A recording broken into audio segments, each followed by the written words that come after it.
Hello, this is Dr. Grande. Today I will analyze the case of Tony Parsons. First, I'll look at the background of this case, move to the timeline of the crime, then offer my analysis.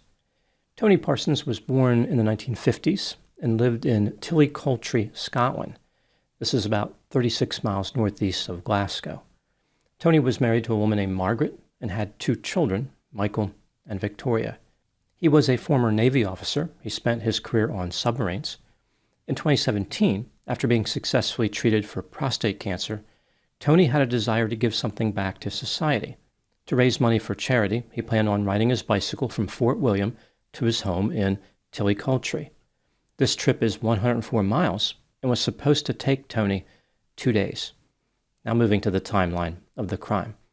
On September 29, 2017, 63-year-old Tony Parsons took a train to Fort William to begin his bicycle trip. He arrived at 4:10 p.m. and started cycling toward home on the A82. Most of this roadway is one lane in each direction and does not have a shoulder. At 6 p.m., Tony passed through Glencoe Village. At 11 p.m., he arrived in the small town of Bridge of Orchy and stopped for a cup of coffee at the Bridge of Orchy Hotel. By this time, it was raining heavily.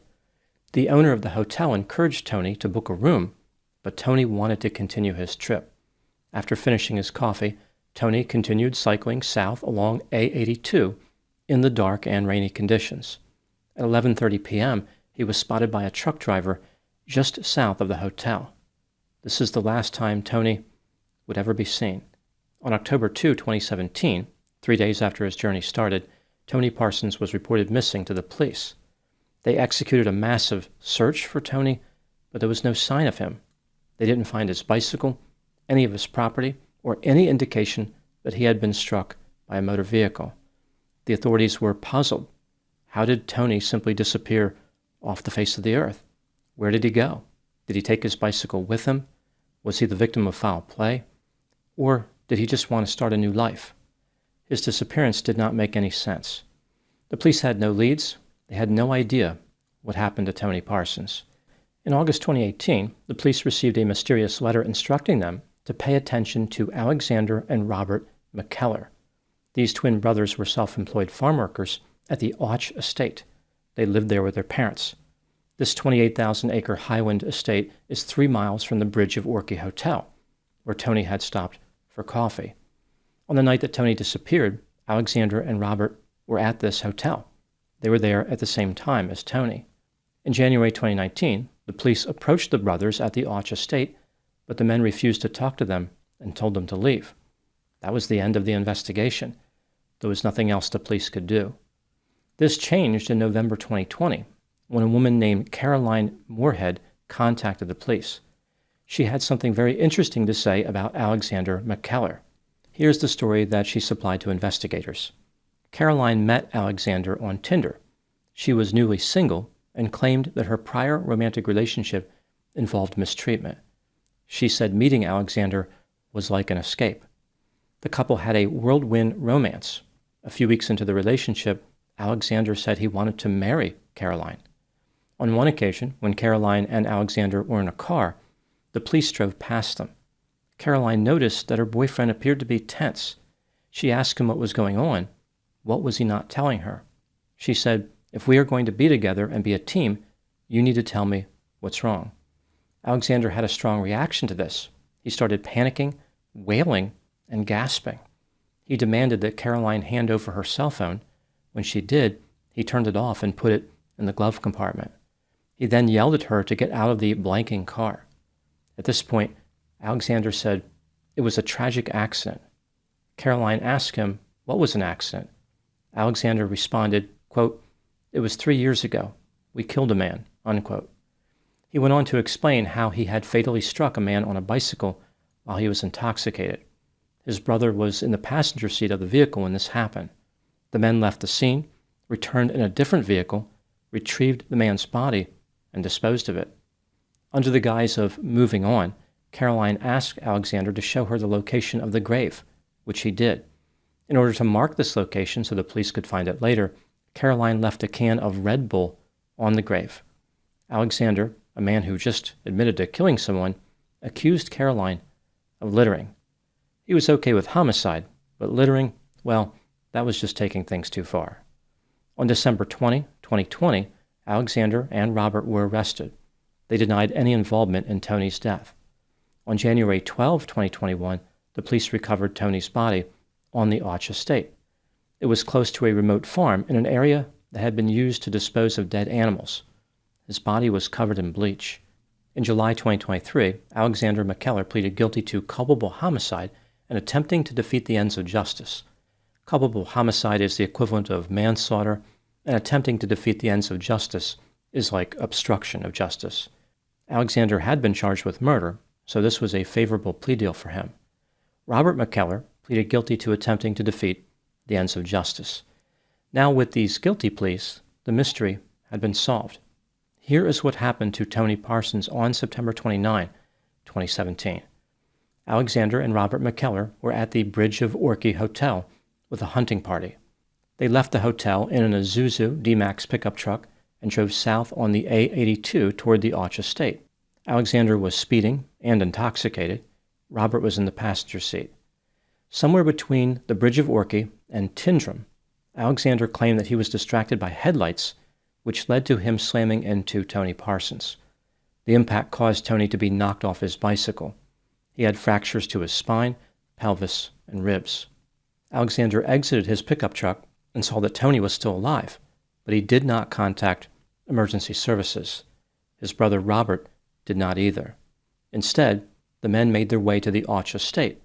They left their cell phones and returned to the scene of the impact in a Toyota Hilux pickup truck.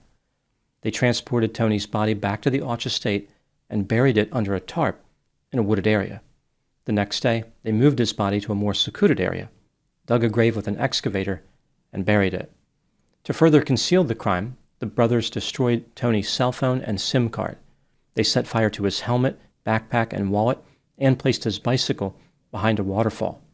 The bicycle was never recovered. Alexander had the Isuzu D-Max repaired at a cost of between £2,000 and £3,000. He told people that the vehicle had struck a deer. The brothers went on with their lives as if nothing happened. In August 2023, the men were sentenced. Alexander received 12 years in prison, and his brother Robert was sentenced to 5 years and 3 months. Now moving to my analysis. Here are my thoughts on a few areas that stood out to me in this case. Item number 1. The circumstances behind Tony's death and disappearance would have never come to light without Caroline coming forward to the police after Alexander's confession. When he told her about the killing, Caroline indicated that she was very surprised, saying, quote, "I didn't know what to believe. This man I thought I could be with for the rest of my life had just told me he was a killer.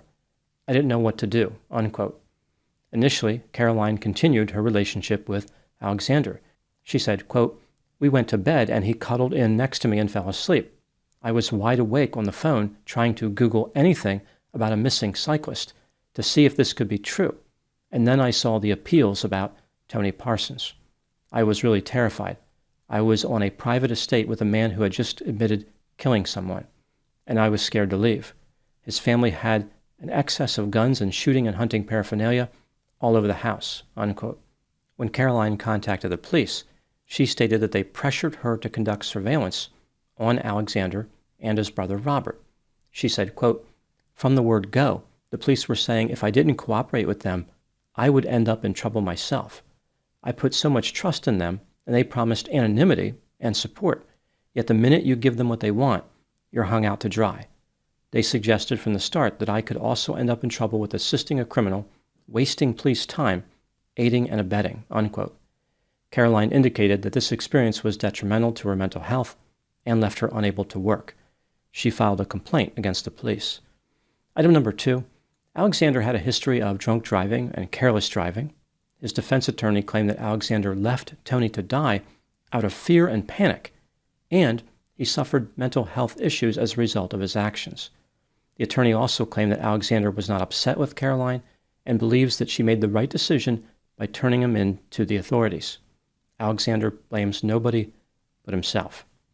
Item number 3, Alexander was very fortunate to be offered the plea deal. He pleaded guilty to culpable homicide, but in my opinion, he was actually guilty of murder.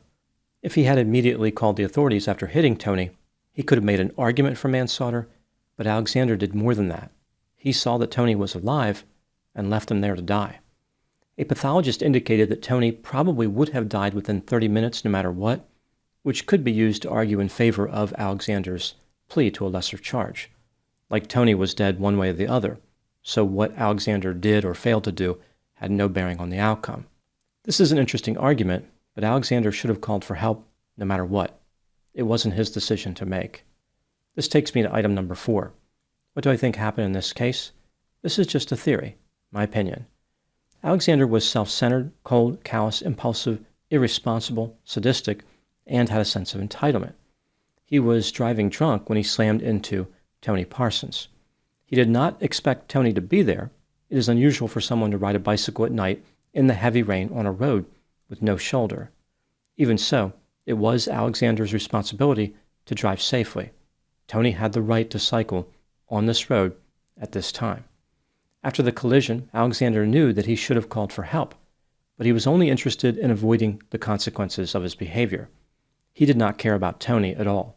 Tony was just a problem Alexander needed to get rid of. As it turns out, his brother Robert didn't care either. The men conspired to dispose of Tony's body. They believed that they would never get caught. The police received a mysterious letter pointing to Alexander and Robert. They never found out who wrote the letter. When the police stopped by the Autsch estate to talk to the brothers, Alexander became very worried. He knew that they had some information connecting him to Tony's death, but he did not know the nature of that information. Did they know about the crime? Were they about to make an arrest? This made Alexander fearful and maybe a little paranoid. He was always looking over his shoulder. Eventually, he may have also experienced feelings of shame and remorse. The secret was burning him up inside. Caroline was perceptive and detected that something was wrong with Alexander. She encouraged him to confess. This put Caroline in a terrible position. Here she was looking forward to a long-term romance with Alexander, and he just happens to be a killer. Alexander may have believed that Caroline would never report him to the police, but he was mistaken. She placed her life in danger in order to obtain justice for Tony Parsons. Caroline was a hero, but the police allegedly treated her very poorly. Their alleged actions could have severe consequences for other investigations by discouraging people from coming forward with information about criminal behavior. Now moving to my final thoughts. The mystery of Tony Parsons was at a very low probability to be solved. Alexander and Robert were successful in concealing the evidence. They managed to hide everything. Never in a million years would Tony's body have been located without somebody knowing where it was. No one was going to stumble onto the body by accident. The only hope for the crime to be solved lived in the memories of the perpetrators. Alexander may have buried Tony's body, but he could not bury his shame and guilt. These feelings motivated him to confess. He was looking to ease his burden. This tragedy raises the chilling question: how many other cases involving missing people had the same type of outcome? An unfortunate person minding their own business runs into an offender who is void of empathy and all too willing to escape responsibility. Rather than succumbing to the temptation of confession, the perpetrator conceals all the evidence of the crime, placing the shame and guilt in a hole deeper than the grave. Those are my thoughts in the case of Tony Parsons. Thank you so much for watching. I'll talk to you soon. Just a reminder that I have over 300 pre-release videos on my Patreon account. When I put a video in pre-release status, it often remains there for several months, if not a year. The videos I release there are of the same quality as the videos that I release to the public. I will put the link to Patreon in the description for this video.